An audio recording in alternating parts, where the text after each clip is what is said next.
suspendu dans le vide aux États-Unis. On avait vu un bus la dernière fois. Regardez.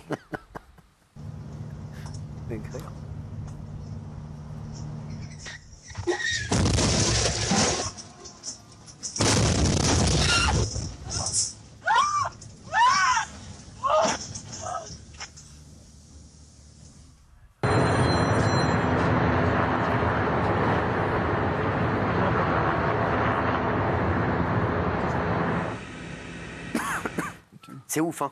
C'est un miracle. C'est un miracle que la conductrice soit encore en vie. Elle est restée 40 minutes dans le camion. Les pompiers sont arrivés. 40 minutes à attendre là comme ça. 40 minutes à attendre. Et pourtant, les pompiers sont venus vite. Ils avaient tout de suite une échelle, un harnais. On l'a vu sur les images derrière vous pour la secourir. Mais l'avant du camion s'est disloqué. Et c'est un automobiliste qui doublait. Et il n'avait pas la place de doubler. Elle a dû faire une manœuvre pour lui échapper et elle a percuté les piles du pont. C'est à Louisville, dans le Kentucky. Voilà. Et en fait, ça a été enregistré par les caméras embarquées que la police a diffusé parce que ça s'est bien terminé, évidemment. Conduisez sans permis. Le concert de Taylor Swift serait à l'origine de plusieurs clusters de Covid. Hein. Absolument, il y a eu 4 concerts et il y a des milliers de gens qui sont malades aujourd'hui. Alors avec des symptômes plus ou moins forts, mais néanmoins quinte de toux, etc. C'est vraiment un cluster. C'est la deuxième fois que ça lui arrive. Il a été au concert. C'était au concert de Taylor Swift. Il y avait eu ça en France déjà, la dernière fois c'était aux Fêtes de Bayonne. Et en regardant, du coup, j'ai appris, selon l'OMS, il y a encore aujourd'hui, non pas à cause de ça, mais il y a encore aujourd'hui 10 000 personnes qui meurent chaque jour du Covid dans le monde. Ouais. J'ignorais totalement. Donc voilà, ça n'a pas disparu. Alors là, on n'en est pas là. Mais c'est vrai qu'apparemment, il y a un vrai cluster sur ces concerts. Merci. On va passer à cette info. Revenir sur cette incroyable affaire, notamment qui s'est déroulée à Paris. Samedi dans la journée, un braquage éclair a eu lieu dans la bijouterie de luxe Harry Winston, avenue Montaigne, dans le 8e arrondissement de Paris. Harry Winston, c'est une bijouterie de très très grand luxe. Hein. Je crois que c'est Kate Middleton qui a une bague à Harry Winston, voilà, notamment. Les voleurs ont brisé des vitrines et sont repartis avec un butin important en faisant un tir de dissuasion. On regarde les images et Michel va tout nous raconter. C'est impressionnant, regardez.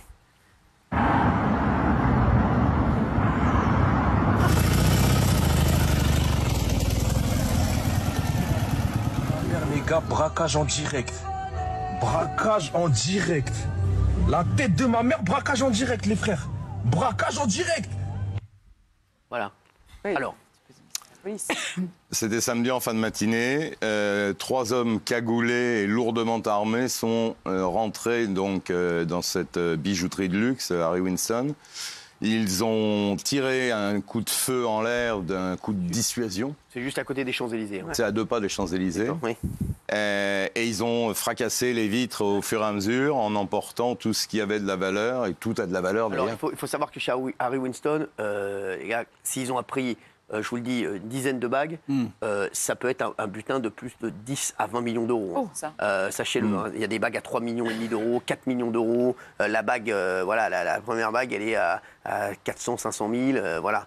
Donc voilà, c'est... voilà, ça monte très vite. Voilà, donc c'est vrai que le butin doit être important s'ils ont pris énormément. Le butin est très important, c'est plusieurs millions d'euros. Oui. 18, je crois. Moi, j'ai une question hyper bête, mais comment les gars rentrent avec l'espèce de sas qu'il y a devant les bijouteries parisiennes? En fait, ils sont rentrés avec un client. Voilà, le gars, il t'ouvre pas si t'es devant avec un casque et une arme, il t'ouvre pas? Normalement non, mais ils ont quelquefois un ouvreur ou une ouvreuse. Quelqu'un qui est complice dans la boutique? Qui rentre, ou complice, ou quelqu'un qu'ils ne connaissent pas, à qui ils emboîtent le pas, et puis ils descendent la cagoule vraiment au dernier moment. Mais c'est bizarre, ouais, parce qu'il y a 2 portes. Voilà, donc la première, après vous rentrez dans un sas, en vrai, mine de rien. C'est comme à la banque, en fait. Oui, c'est ça. Donc il faut que déjà la première porte soit refermée pour qu'ils ouvrent le deuxième sas. Ouais. Donc ça me semble quand même... En tout cas, ce qui est sûr, C'est très bizarre. En plus, il y a toujours un garde en permanence à l'angle tout le temps. Et c'est la 3e fois qu'on les cambriole. La dernière fois, c'était par derrière, par la rue Clément Marot.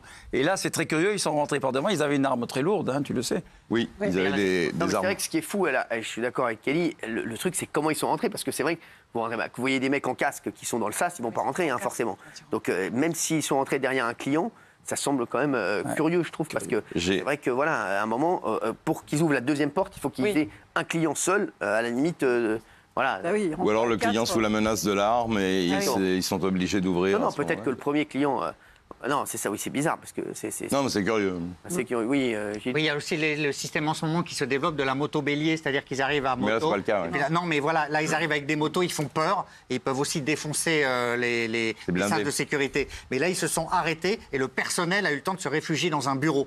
Et ils sont effectivement entrés par l'intérieur, ils ont fracassé 9 vitrines. Voilà, ils ont eu le temps de prendre 9 vitrines. Et le bulletin, effectivement, il monte d'heure en heure. On était à 6 à 10 aujourd'hui. Là, maintenant, on est entre 15 et 20. Voilà, ça monte considérablement.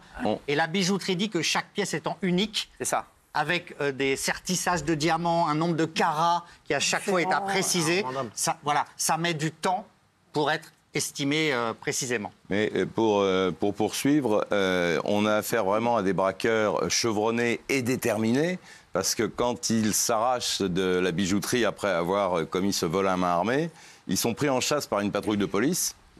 Et là, ils sont les armes apparentes sur les scooters, c'est des gros scooters, des 500 ou des 600, et ils braquent les flics. Ils braquent les flics qui s'arrêtent. Ils laissent tomber l'affaire parce qu'ils n'ont pas envie d'avoir une histoire de fourgon bis. Donc, et je pense qu'ils ont eu raison parce qu'ils auraient tiré. Il a raison. Ça, c'est incroyable. Ouais. Il a raison. Ouais. C'est fou. Vous pensez qu'ils auraient tiré? J'en sais rien, je suis pas dans leur tête, mais en tout cas, quand on braque une voiture de police, je pense que ça s'engage pas bien, quoi. Ce sont des pièces uniques, mais ils vont être obligés de les dépecer chacune, enlever un diamant, un rubis, un machin. Ça, ils ont les filons pour ça. Parce que les pièces sont très connues. Ça, comment on revend tout ça? Il y en a qui ont dit que justement, l'ancien braquage qui avait eu lieu, ils avaient chopé finalement un des braqueurs qui avait fait de la prison et maintenant qu'il était sorti, et que ceux qui ont fait ce braquage samedi dernier donc, avaient l'air très très au courant et que potentiellement ça pouvait très bien être ce braqueur à nouveau. Moi j'ai entendu ça.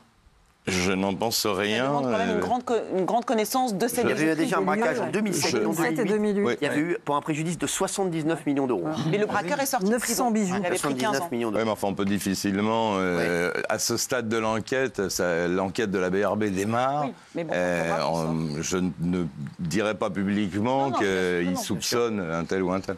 On va maintenant parler de 2 joueurs de l'OM, Faris Moumbagna et Jean Onana, qui ont été victimes d'une violente tentative de carjacking. Est-ce que vous pouvez nous raconter ça? Parce que ça aussi, c'était à Marseille.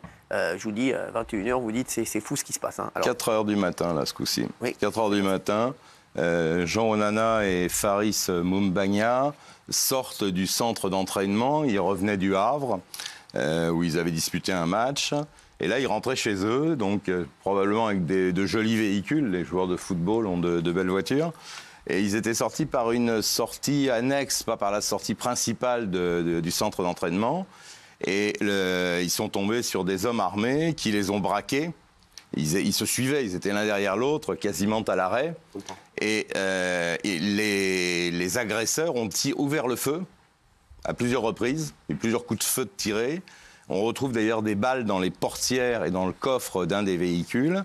Et ils ont eu le bon réflexe et de la chance aussi, parce qu'ils n'ont pas été blessés, de s'arracher. Enfin, ils ont accéléré à fond et ils se sont sauvés. Donc c'est une tentative de carjacking qui a échoué.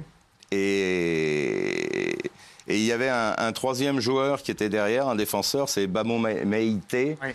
Qui lui n'a pas été embêté en tout cas par... Alors ils sont repérés à chaque fois, hein, c'est déjà survenu souvent à Marseille ou dans d'autres clubs, c'est-à-dire que les braqueurs savent précisément à quelle heure les joueurs reviennent, là c'était le déplacement du Havre dans la nuit, ils savent quand l'avion atterrit, ils sont suivis et puis inéluctablement à un moment on les ramène au centre d'entraînement de la commanderie et il faut qu'ils trouvent une route pour rentrer chez eux. Les routes sont étroites autour du centre d'entraînement de Marseille et donc ils sont suivis et là ils ont vraiment eu de la chance parce que les gens étaient ultra déterminés. Alors il y a eu plusieurs bandes arrêtées comme ça, de homejacking ou de carjacking visant des sportifs, mais là, visiblement, ça recommence à Marseille. C'est pas la première fois. Une femme de 86 ans frappée et ligotée avant de se faire dépouiller par un faux employé de la Compagnie des Eaux. Ça aussi, c'est une histoire de fou. Hein. Alors, ça se passe à côté de Rouen, dans une petite ville qui s'appelle Biorel. Et dans le jargon policier, ça s'appelle des VFQ, c'est vol à la fausse qualité. Là, cette fois-ci, c'était mercredi, donc mercredi 15 mai. Cette vieille femme de 86 ans reçoit la visite d'un agent des eaux qui vient pour contrôler le compteur d'eau.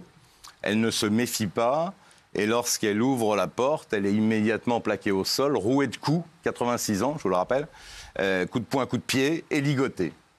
Et pendant ce temps-là, l'agresseur fait le tour de l'appartement et dérobe bijoux, téléphone portable. En plus, d'après ce que je sais, c'est pas quelqu'un d'extrêmement riche. En tout cas, ça ne respirait pas ni la bourgeoisie ni le grand luxe. Et ça, c'est les vols à la fausse qualité sont de plus en plus fréquents. Ça, ouais. Il y a une espèce de montée en puissance. Alors, il y en a qui sont quand même plus fins. Moi, je me souviens d'une affaire qui, entre guillemets, m'avait fait sourire. C'était un faux agent chargé de lutter contre les insectes. Et en réalité, il achetait dans une animalerie des sacs entiers d'asticots. Il se faisait introduire dans l'appartement de sa victime. Et il éparpillait les asticots un peu partout, en disant, vous voyez, il y en a là, et puis il y en a là. Donc la pauvre vieille était complètement affolée en voyant des asticots partout dans sa salle de bain. Mais sauf qu'il piquait les choses sans aucune violence. Ouais. Voilà. Et donc là, en l'occurrence, dans cette affaire de mercredi, il y a eu une hyper-violence pour une femme de 86 ans. On va parler, dans un instant, on va reparler de l'affaire Lina qui rebondit. Mais juste avant, 350 enquêteurs, téléphone retrouvé. Proche interrogé, j'aimerais qu'on fasse le point sur la traque de Mohamed Amra, dit Lamouche, le fugitif le plus recherché d'Europe. Mardi dernier à 11h20 sur l'autoroute A154, un péage dans l'heure. Plusieurs hommes habillés en noir et lourdement armés ont foncé dans un fourgon de l'administration pénitentiaire avec une voiture bélier. On en est où de la traque du fugitif ? Écoutez, l'enquête de l'OCLO et de la police judiciaire de Rouen se poursuit. L'OCLO, c'est l'Office central de lutte contre la criminalité organisée. Qui est un office central donc, qui a compétence sur toute la France. Ils ont fait un certain nombre d'auditions, notamment les parents de Mohamed Amra. Ils ont également entendu l'ex-compagne pour essayer d'en savoir un petit peu plus sur sa vie, ses amis, ses relations. On l'avait eu par téléphone. Oui, elle était même venue jusqu'ici. Elle est repartie, mais on l'avait. Elle est repartie, mais bon.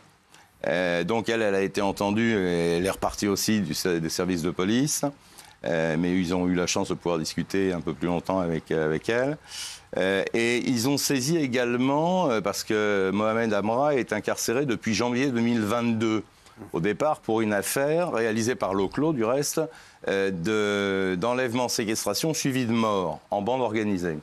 Ça, c'est à Marseille, enfin c'est à Aubagne. Et il a été interpellé par la police judiciaire, placé en détention et donc au Baumette.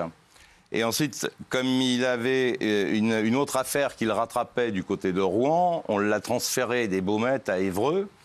Mais là, les policiers sont allés au Baumette pour entendre d'abord tous les copains, entre guillemets, qui ont partagé sa cellule, qui étaient proches de lui. Et ils ont récupéré également des téléphones portables, dont 2 téléphones portables appartenant à Mohamed Amra. Et ils ont saisi au total 10 téléphones portables, des complices, enfin des co-détenus, excusez-moi, pas complices. Ils essayent de remonter par la téléphonie s'il y avait un éventuel projet d'évasion, si ses ex-copains de Marseille étaient au courant de quelque chose.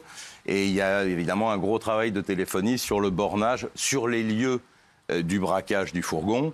Vous savez qu'on peut geler les bornes et savoir qui se trouvait à proximité et ensuite suivre à la trace les numéros de téléphone. Ça fait depuis mardi maintenant, Gilles. Oui, et il se concentre également sur l'argent.